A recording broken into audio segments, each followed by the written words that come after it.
Welcome to another episode of Joe and the Fat Man. Joe Smeltzer of Nittany Sports Now, joined as always by Kyle Fatman Golick of Nittany Sports Now and Mike Farrell Sports. Jay Hallahan, who doubles as our producer, is not able to make it for the honor portion of this episode, so it's just a two-man gig tonight. We'll start off here with the biggest news surrounding Penn State football within the past week, and unfortunately, it is not good news at all. Julian Fleming, a former Penn State receiver, was involved in an ATV accident that seriously injured him and led to the death of his girlfriend, Alyssa Boyd. Boyd was just 23 years old. I'll read the details of the accident straight from the Pennsylvania State Police report because I don't want to take the chance of saying something even slightly wrong or misleading with a story like this. This is from the report. The crash occurred on Painter Lick Lane in Columbia Township, Bradford County. An ATV was traveling northbound on Painter Lick Lane when it collided with a deer that had jumped out in the roadway. Neither of the occupants were wearing safety equipment. The operator of the ATV sustained serious injuries and was transported to Guthrie Troy Community Hospital. Fleming was the operator. The passenger sustained extensive injuries from the crash and was pronounced deceased at the scene. A recently deceased deer was located on scene, consistent with damage observed on the ATV. Assisted on scene by Guthrie EMS, Troy Fire Department, and the Pennsylvania State Police Collision Analysis and Reconstruction Specialists. The crash is under further investigation at this time, and because it's under investigation, it's possible that further details will come out between us recording this Monday night and whenever this episode is released. Lions 247 did report early Sunday morning that Fleming had been released from the hospital, which is good news, but overall, there really isn't too much more for me to say on a situation like this. It's just absolutely awful. So, number one, obviously, the prayers go out to the Fleming clan, the Boyd clan, and those that are close to Alyssa Boyd. Life's extremely short. And when you get older, you start to appreciate the amount of sands of time that are on the top of your hourglass. So, it's unfortunate. Like, I was walking my dog, Joe, before we hopped on to this podcast, and I hear the ATVs, I see the deer. It could easily happen anywhere. You know, I'm praying for all involved, and you know, I, I'm the biggest thing for Julian. I hope for is mentally from this accident that there's someone looking out for him, Joe. That's really all I got on this one. Yeah, and Fleming obviously was a big time recruit out of Southern Columbia High School, which is near where all this happened. He was the number two overall recruit in the country, the number one receiver prospect. Penn State wanted him out of high school. He ended up committing to Ohio State, played 4 seasons there, had his best season in 2022 when he ended with over 600 yards receiving and helped Ohio State to the college football playoff. Then, after 4 seasons, he transferred to Penn State and had two of the biggest plays of last season's college football playoff campaign, those both being on the same drive, both being on fourth down against USC. Uh, that drive is really what has defined Drew Allar's career to this point, one of the defining moments anyway, and it's not possible without Fleming's heroics. And if he doesn't catch one of those two balls, Penn State doesn't go to the college football playoff, and who knows how we remember last season and what we're talking about with this team and James Franklin going into 2025, or if how many of these players even stay around for 2025. Agreed, Joe. And like I said, that all that is secondary right now for Julian. All we can say right now is prayers for him and everyone involved with the situation. Yeah, absolutely. And it's also worth noting that after ending his college football career at Penn State, Julian Fleming was expected to sign a undrafted free agent contract with the Green Bay Packers. That didn't happen due to him failing a physical. And that's something that, we talk about perspective. That's a thing that seems like a big deal at the time, but, events like what has transpired this past weekend really really put into focus, what's important and what isn't all that important in the grand scheme of things. Agree. Like I said, football's secondary when it comes to um, when situations like this. So much like I've said before, I'm just praying for everyone involved. Yep, as am I, and we'll lead this segment with obviously thoughts and prayers for Julian Fleming, his friends and family, and the same to Alyssa Boyd, her friends and family, and may she rest in peace. That's all for segment one of Joe and the Fat Man. Welcome to segment two of Joe and the Fat Man. Joe Smeltzer, Kyle Golick here as always. It's late May, which means every episode from now through probably the end of June and maybe even into July is going to feature at least one segment on recruiting. This episode will be no exception. 4 days before this recording, we're recording this on Memorial Day night. Penn State added commitment number 18 of this 2026 recruiting cycle when Jazeel Hart announced his commitment. Hart is a four-star from the Northcross School in Reneke, Virginia. Kyle, you wrote an article on Hart's commitment. What have you seen from this guy, and what do you think Penn State's getting, assuming, obviously, that he ends up signing in December? So what I love about the Jaceel Hart signing here for Penn State is this was a tough battle the Nittany Lions had with a former familiar foe with Brent Price. Virginia Tech was really high on Jaceel's radar, as well as Michigan and Tennessee. One of the things that I see from him is just he's an overall athlete and a gamer. And there's a lot. One of the things Penn State loves in recruiting is when they see they got those intangibles there. But there's a lot of raw physical talent that a lot of people feel if he develops over time, he can really become that elite prospect. And it's something they enjoy developing. This is a big win for Penn State. But as we're going to get into, further subjects on upcoming visitors with Penn State, you start to ask yourself the question, is this going to be a kid that Penn State holds on to? Because when you start looking at all those that are interested that are at the cornerback position, will Hart want to be here and compete for that spot? Yeah, that's a great point, Kyle. And you think with Penn State's ties to Virginia with the relatively close proximity, if a guy like Hart decommits, it probably, I don't want to say in this day and age that it won't be to do with NIL or anything like that, because that's always a possibility with anybody. But I think it's less likely for that to be a factor than it would be with, say, guys from, California or the state of Washington or somewhere further along where things like that might come into play more because people who commit to Penn State don't have like those same local ties that guys from obviously Pennsylvania and even the DMV area do. So if Hart does decommit, it might be more likely that it's because Penn State has other reinforcements coming in, and you just can't. You can't accept everybody that wants to come, and decommitments happen for a number of reasons, obviously. And those those are among them, right? Just the amount of roster spots. Two guys that Penn State wants pretty badly are players that have already taken their official visits, but we haven't talked about yet on this podcast. So now's a pretty good time to talk about them because they are guys that play the same position, and one of them is a five-star, Brandon Arrington. Nope, not related to LeVar or LeVar Jr., but nonetheless, a five-star defensive back slash overall athlete who has a heavy interest in Penn State. He took his official visit to Penn State way early, doing so May 2nd. He's going to announce his commitment July 5th. Now, commitment dates change all the time, but as of right now, that's the plan. The other guy, Kerry Hart, a four-star corner from Townsend, Maryland, so a place Penn State has a heavy interest in. He took his official visit the weekend of May 16th. And both of these guys are corners. Both of these guys are very interested in Penn State. In fact, Hart has both of his 24/7 Sports crystal ball projections have him going to Penn State. What do you make of these guys, Fatman, and what do you think commitments from them would mean?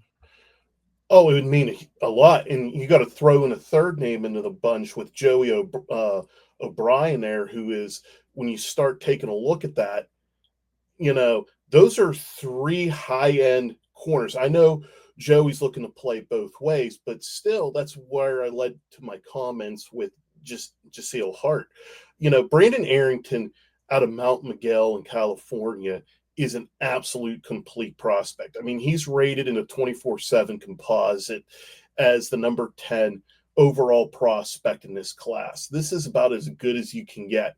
If Penn State can land a guy like Brandon Arrington, who's from the West Coast, and you're going against the USCs, the Oregons, the Texas A&Ms, the Alabamas of the world, that's a huge get. I know I was watching, I think it was Steve Wiltfong, and he was on an On3 video. I caught it earlier today. They just dropped it on YouTube. They're very confident about Kerry Adams.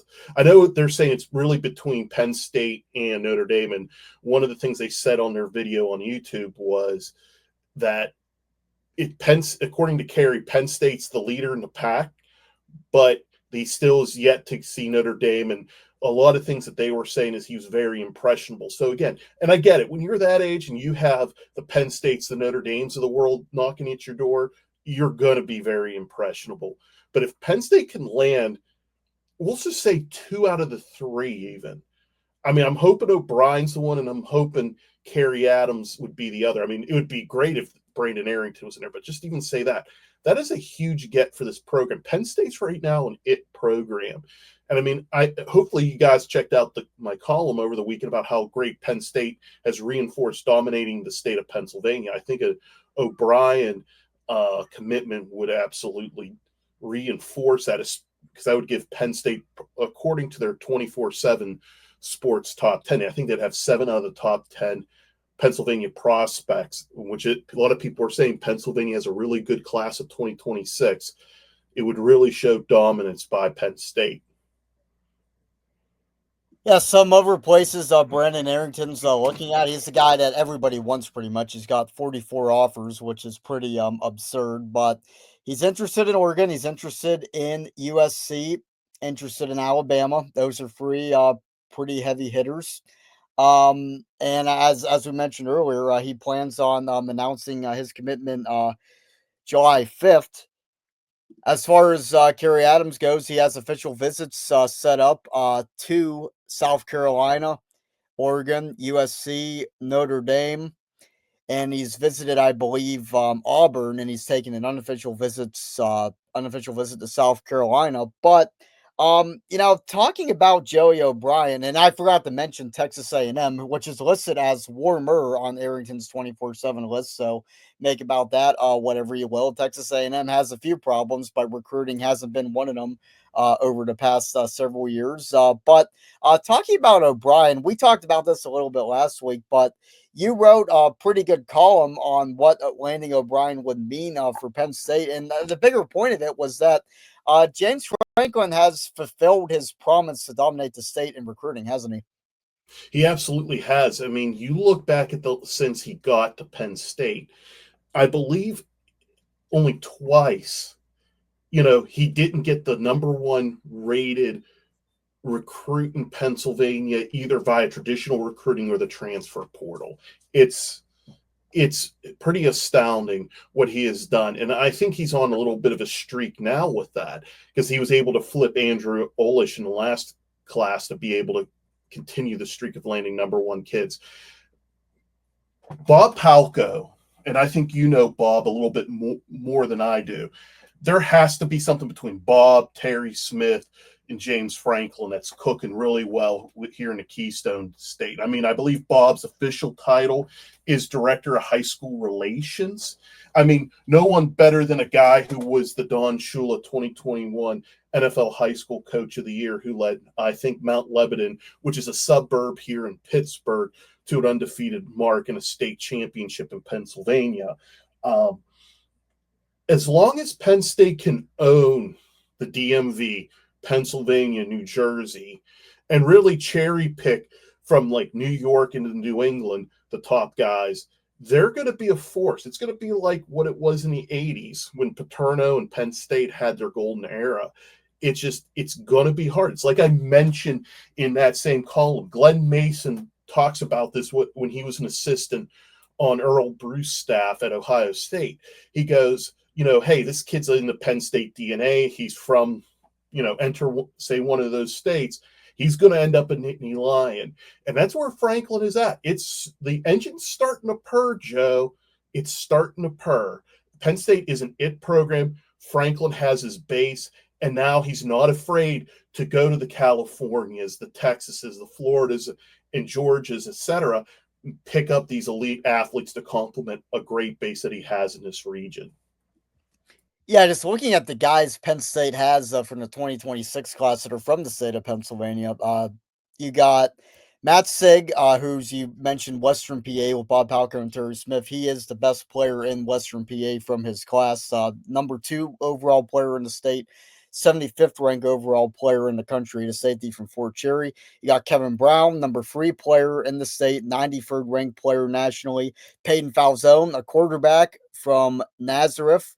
I do not know if he's feeling half past dead. Shout out to anybody who gets that reference. But Yeah, I got it. Nazareth is also the hometown of Jahan Dotson in the same high school that Jahan Dotson went to, and he ended up being a pretty good player for James Franklin and Penn State. Falzone is the number 4 player in Pennsylvania, the 183rd ranked player nationally. Messiah Mickens, he's a legacy from Harrisburg, another uh, pop culture reference there. Micah Parsons was a pretty good player from Harrisburg. Mickens is the number 6 player in the state, the number 14 running back in the country, and 212th ranked player nationally. So still a top 247 guy. Terry Wiggins, linebacker from Coatesville. Dan Connor, another PA guy, played at Strathaven. He's the linebackers coach. That probably helped a little bit, but Wiggins is the number 7 player in the state, 13th ranked linebacker, 227th ranked player nationally. David Davis from Amani Christian, where Penn State already has Deshaun Burnett on the roster, developing a pretty good pipeline in Amani. Amani has a few other solid guys that Penn State is interested in too, but he's the number 9 player in the state, the 22nd overall athlete at the athlete position in the country from his class. And then Alex Haskell, the lowest rated Pennsylvania commit, is still the 20th ranked player in the state. He's from St. Joseph Prep in Philly, which is a pretty good high school. But that's just 2026, Kyle. We've been talking about this off the air. The class of 2027, Penn State only has 3 players committed, but 2 of them are very close to being 5-star guys, with Kimon Spell, who is thought to be the number 1 overall running back from anywhere in the country from the 2027 class. He's from McKeesport.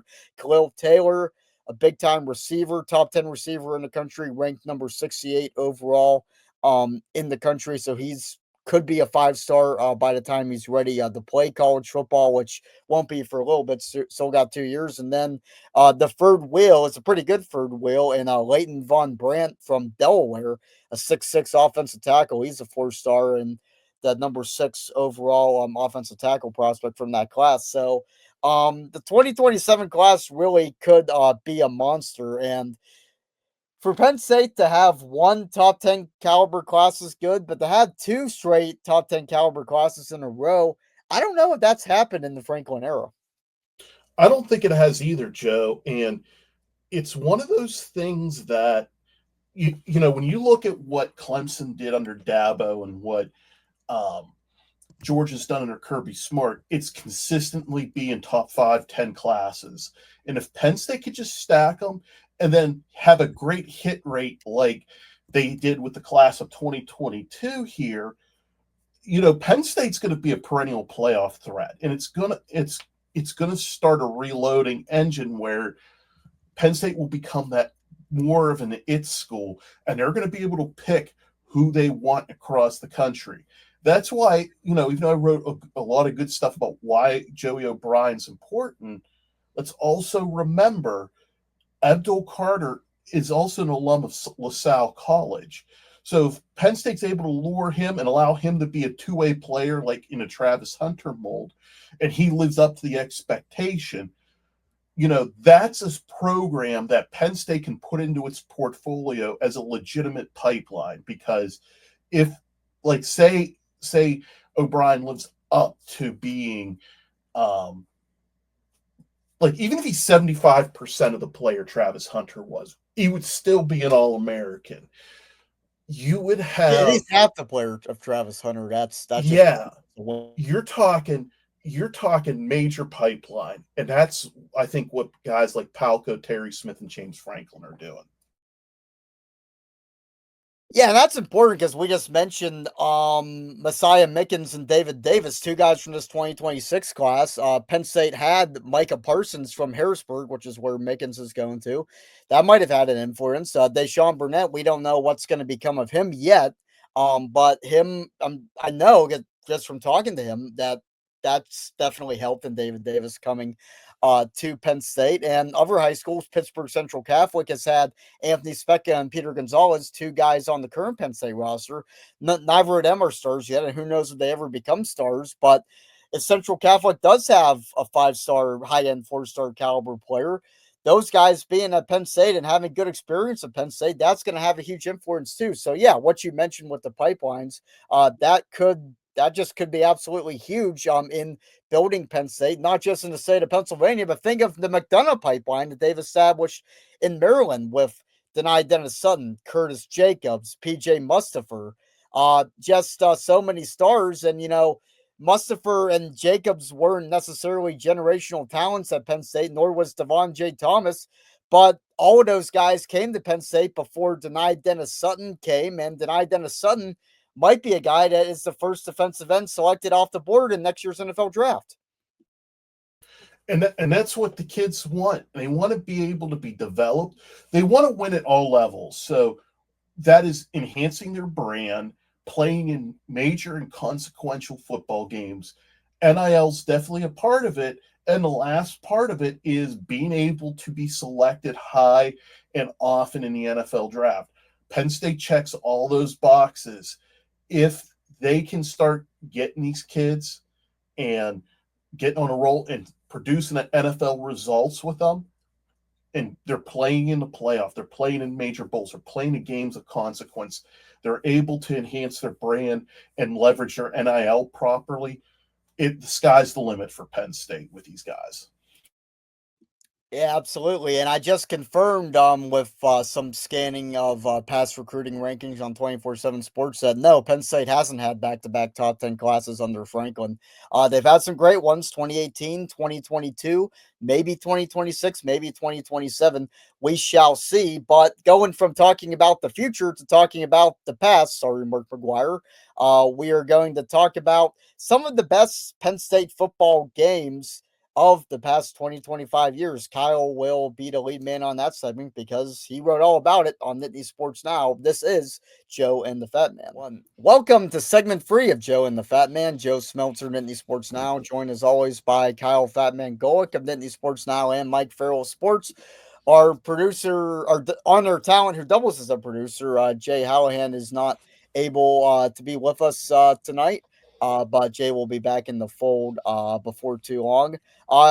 We talked about the future of Penn State football in our last segment with the 2026 class and the 2027 class, both of which are looking pretty darn good right now. But now let's talk about the past. Kyle recently completed a 5-part series detailing the 25 best Penn State football games since the start of the 21st century, 25 being a fitting number, of course, because we are in the 25th year of the 21st century. Fat Man, tell us a little more about it.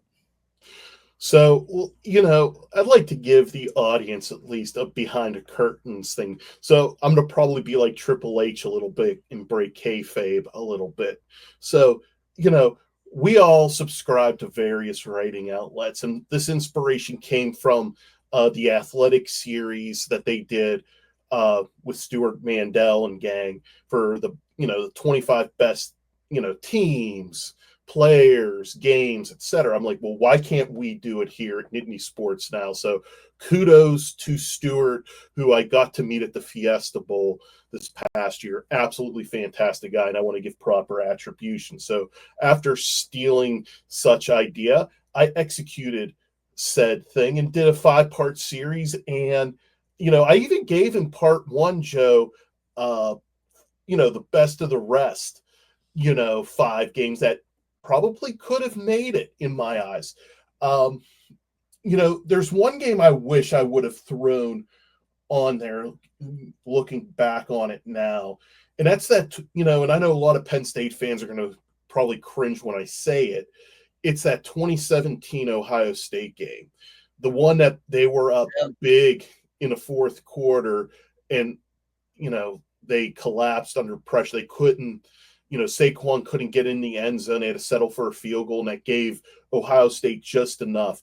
I thought that game overall was a classic in itself. So that's a game I wish I would have put on there. You hate to lose those games. That game's still very painful to me. We could definitely have what we call our PTSD segment on the show where we can talk about that. But, when I look overall on it, and I'm kind of more curious, Joe, on your thoughts, because obviously I wrote about it, and so I have my takes on it, and I'll talk some more about it.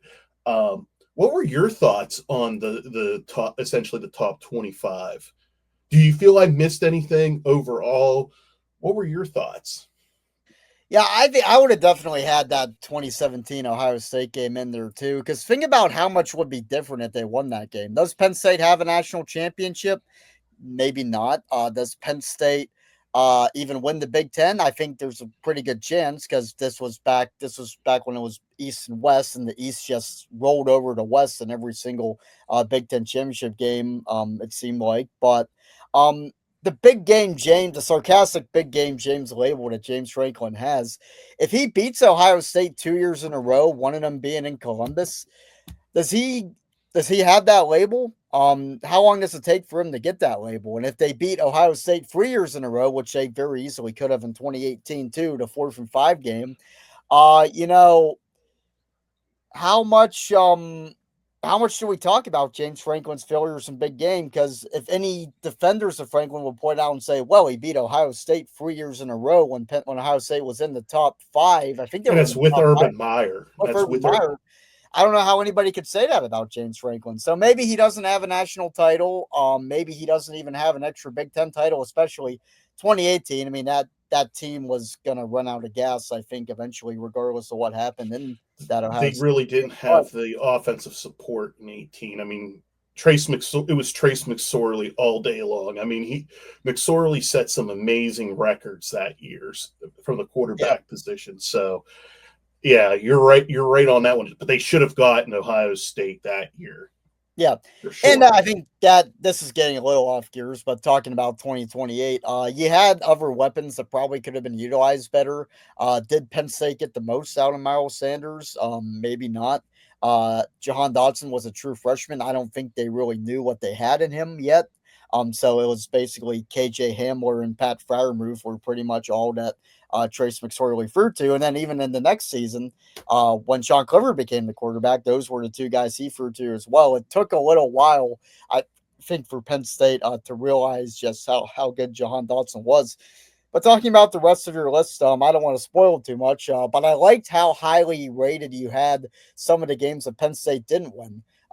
This year's Orange Bowl being a recent and great example. That is very much one of A, the most entertaining, and B, one of the most important games of Penn State football in the past 25 years, the first 25 of the 20th century. And who knows what the legacy of that game is going to be going forward. If Penn State ends up winning the national title this year, which could happen, that'll go back as, their let's never let this happen again, come to Jesus moment. If Penn State doesn't get close to the national title for a while, it will be looked at, I think, in a similar light to that 2017 Ohio State game, to where, like, man, they were so close, and they didn't really come that close again for a long time, probably not until last year. So yeah, there's some games where it does take a while for the true legacy to be determined, but I think already that's definitely one of the best and a pretty influential game, because no matter what, it's going to have a big impact regardless of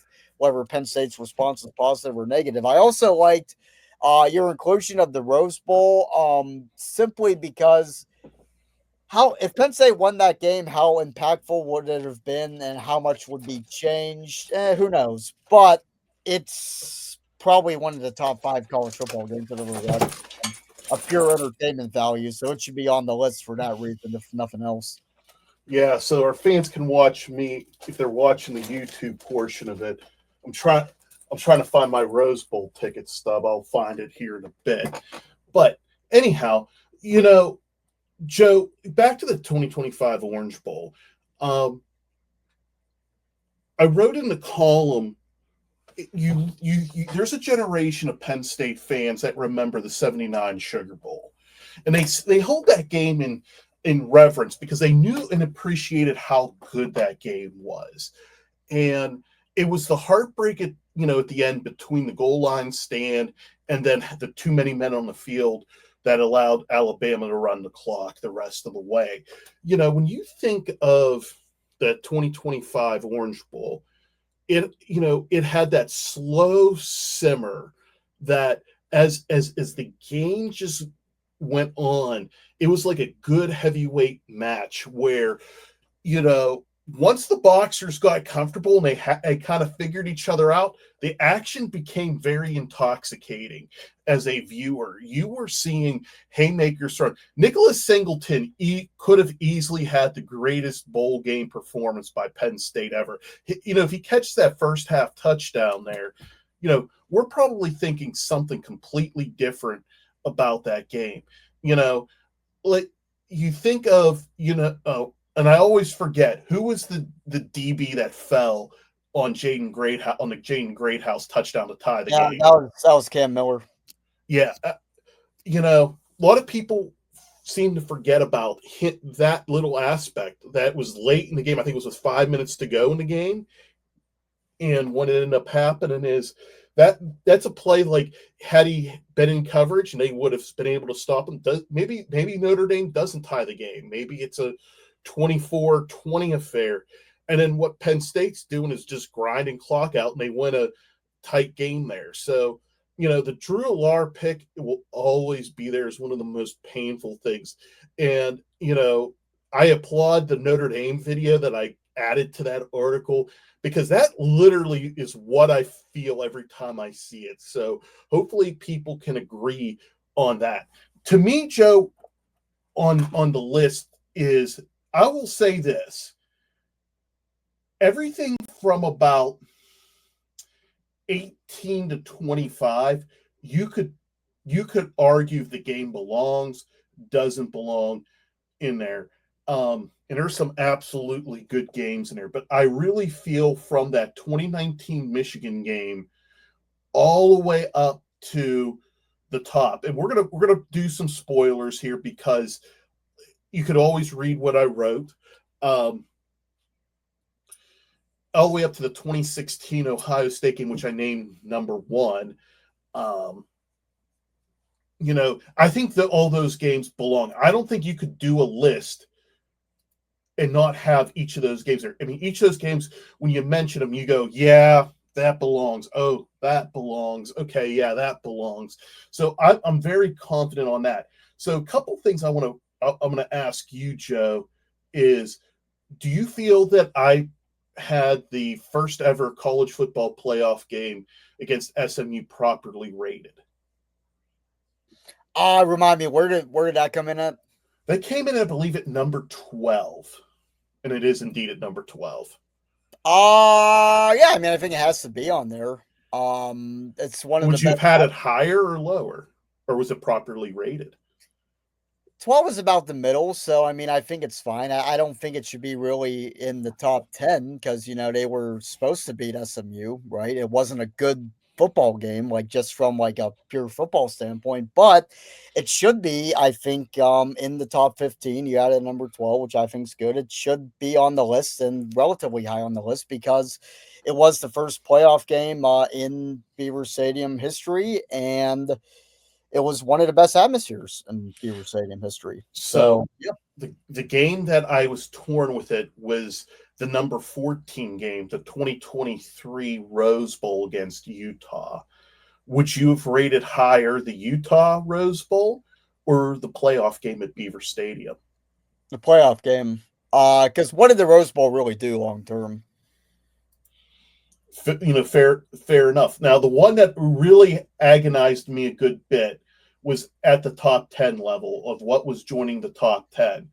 So I obviously put in last season's USC game at number 10 over the 2008 Ohio State game.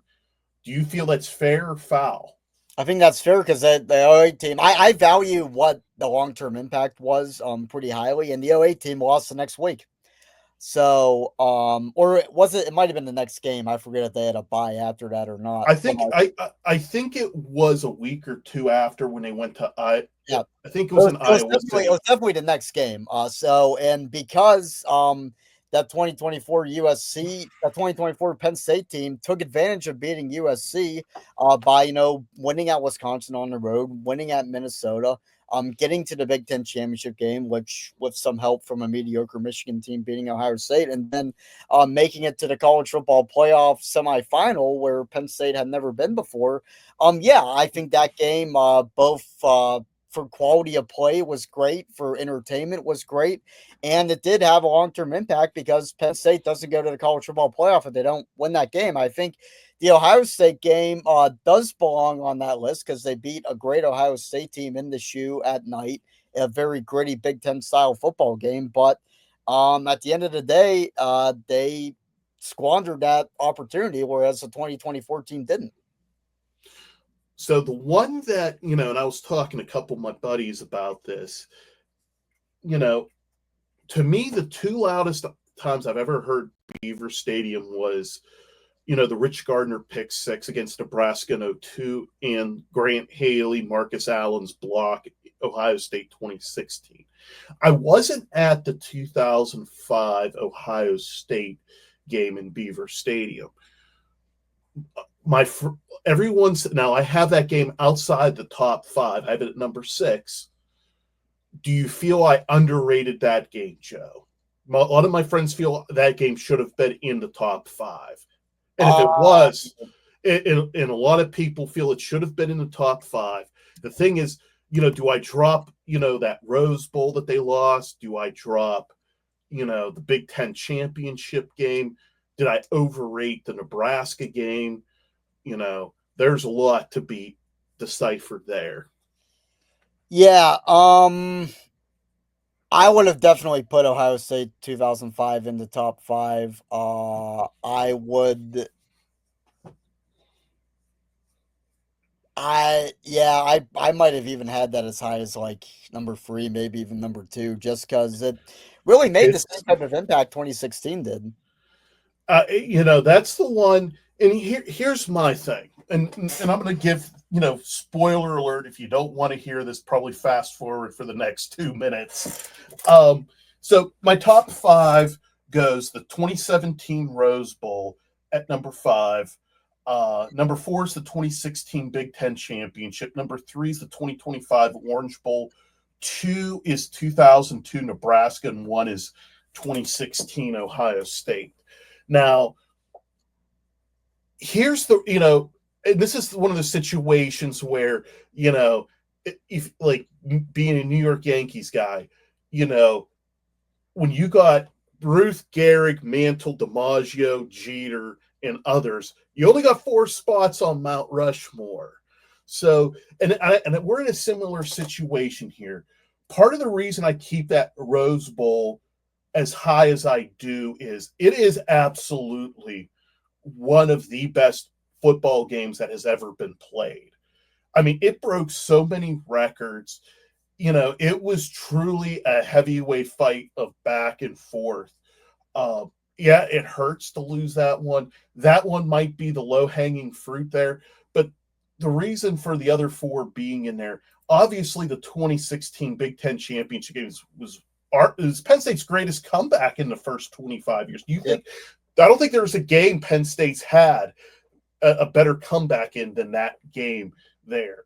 Obviously, the 2025 Orange Bowl, that's one some people are poking at me at, but I'm telling you right now, when you think of classic games, you take away your bias as a fan, and you watch the game. The Jerry Seinfeld no shirts situation. You look at it as 2 teams there.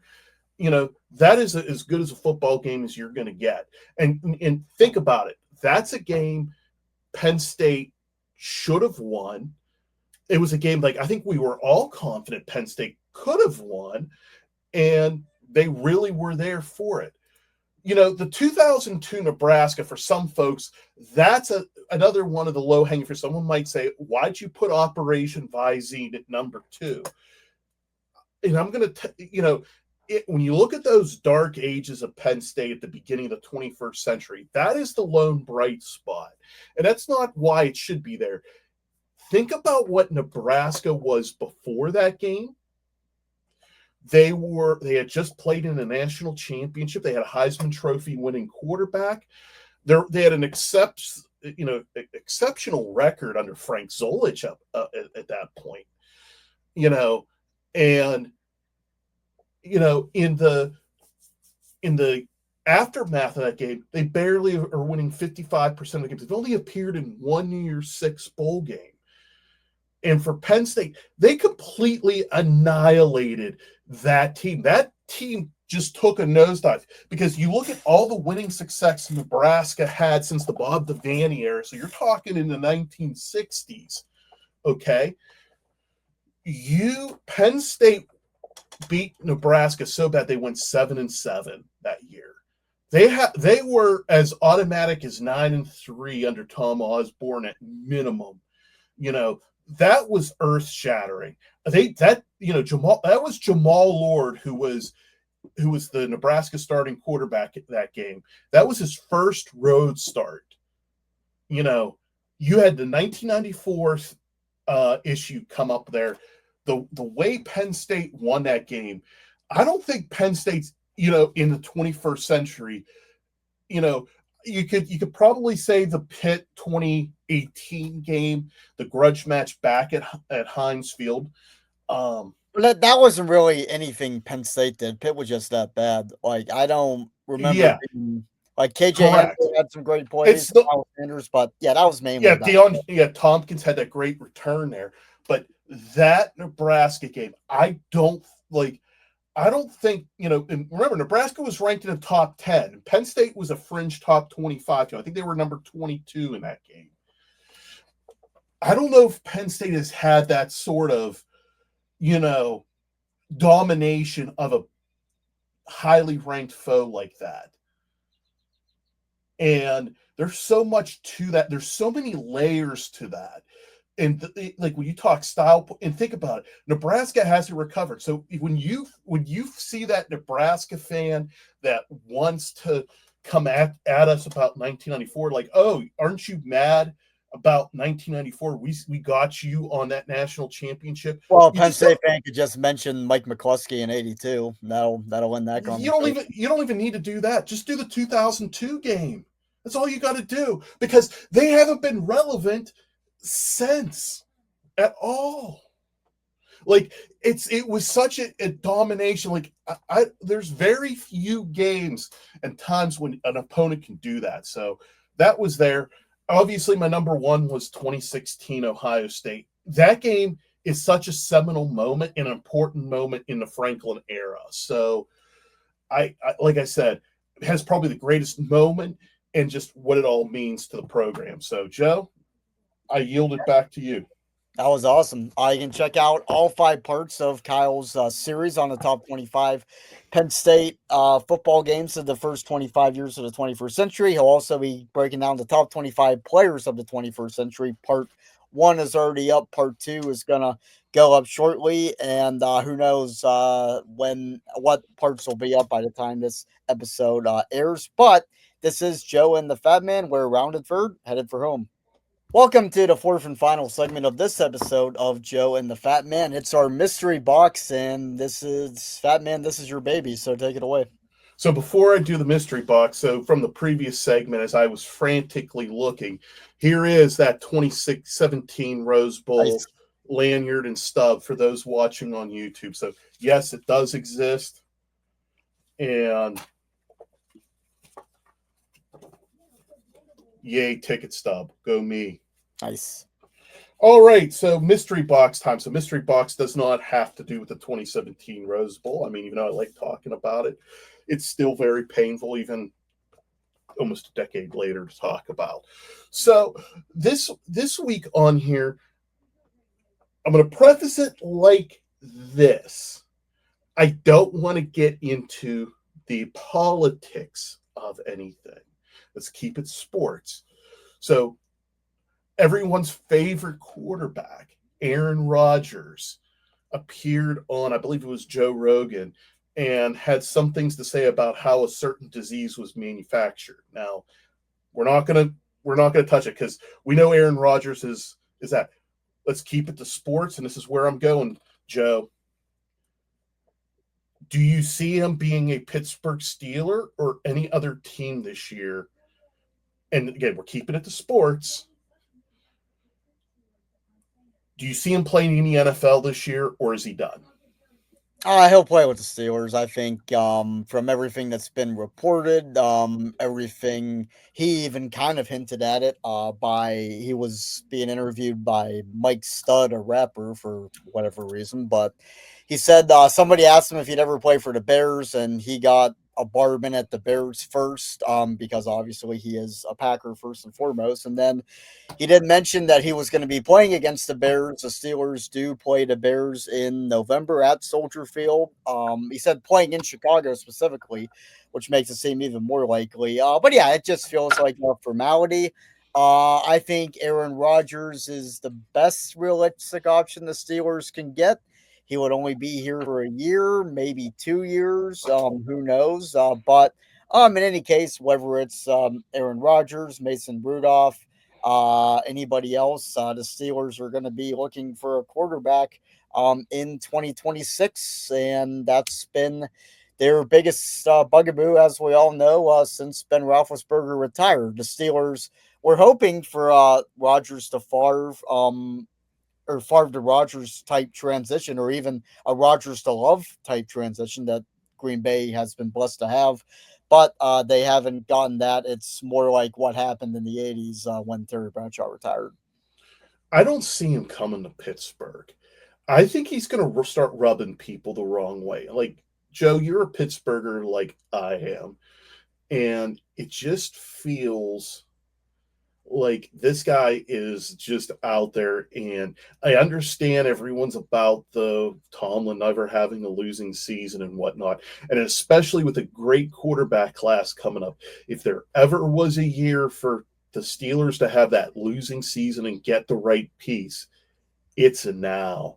And I don't think he's worth the headache. I think he showed he was washed in with the Jets. Now, I get Brett Favre showed the same thing, went to Minnesota and had that 2000, I think it was 9 season where he just was phenomenal. With a head coach that he hated, by the way. Him and Brad Childress did not get along.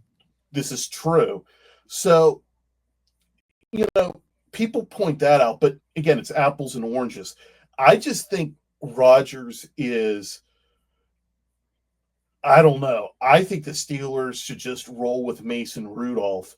If you plummet this year, you're positioning yourself up for a great chance of getting a quarterback in the 2026 NFL draft, which those of us in Pittsburgh, let's go to the North Shore, take a picture with the countdown clock, because you might be getting that's probably when you're going to get your solution. I think they need to steer clear of Aaron Rodgers. Yeah, but you look at his stats from last year, playing on a team that is much worse than the 2025 Steelers are going to be. 3,900 passing yards, about 28 to 11 touchdown interception ratio, QBR of 48, which that's not great. I mean, those are a Steelers. But how many of those yards were in garbage time when the Jets were completely out of the game? Well, garbage time exists for the Steelers too. I agree, but it's like you can put up good numbers. Like if I'm beating your team and you're god awful, and then I'm putting in my B squad and hey, you managed to get 2 or 3 touchdowns and you pad your stats. I mean, how impactful is that? I just look at Aaron Rodgers. Look, he's one of my favorite quarterbacks ever. I mean, he's a 3 or 4 time NFL MVP. I hate talking about him in this regard, but it's like, you're not Tom Brady, man. Not even in the slightest. And I just see him just being a cancer at this point. Yeah. And I have it on good authority, by the way, that at least one Pittsburgh Steeler would be happy with Mason Rudolph starting at quarterback. Obviously, I can't say much more on that. Um, but yeah, I think that whatever happens, 2025 is shaping up to be a pretty typical Tomlin year. You go. Maybe you go 9-8, maybe you go 10-7. I'm at the point where I'm just going to predict the Steelers to have a slightly above mediocre season until they give me a reason not to predict that, because the one constant, and there's been a lot of change with the Steelers over the past several years. They've had washed up legend in Ben Roethlisberger at quarterback. They've played musical chairs a little bit with quarterback, both in 2024 with Fields and I guess 2022 Russell through Wilson. 2024. It was Fields and Wilson last year, Trubisky, Rudolph, and Pickett all started games in 2023. Trubisky and Rudolph, or When Trubisky, was Duck Pickett, Hodges? that was 19. And that Man, even that team still went 8-8 back when there were 16 games. So that was the point is, no matter what, the Steelers are just going to be average, and this even goes back to when Ben was still pretty darn good. 2018, they finished I think it was 9-7, and missed the playoffs on the last week. But we'll see what happens with the Pittsburgh Steelers. I think Rodgers signs. Fat Man disagrees. That's great. It's a lot more fun that way.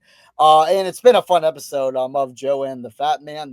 For Kyle Fat Man Golick, Joe Smelter, both in Nittany Sports Now, Kyle with Mike Furl Sports 2, for producer Jay Hallahan, who's going to be responsible for getting this bad boy up. This has made Memorial Day a lot better, and we wish everybody the best in absolutely everything. Take your vitamins, train, and say your prayers. good night, Canada.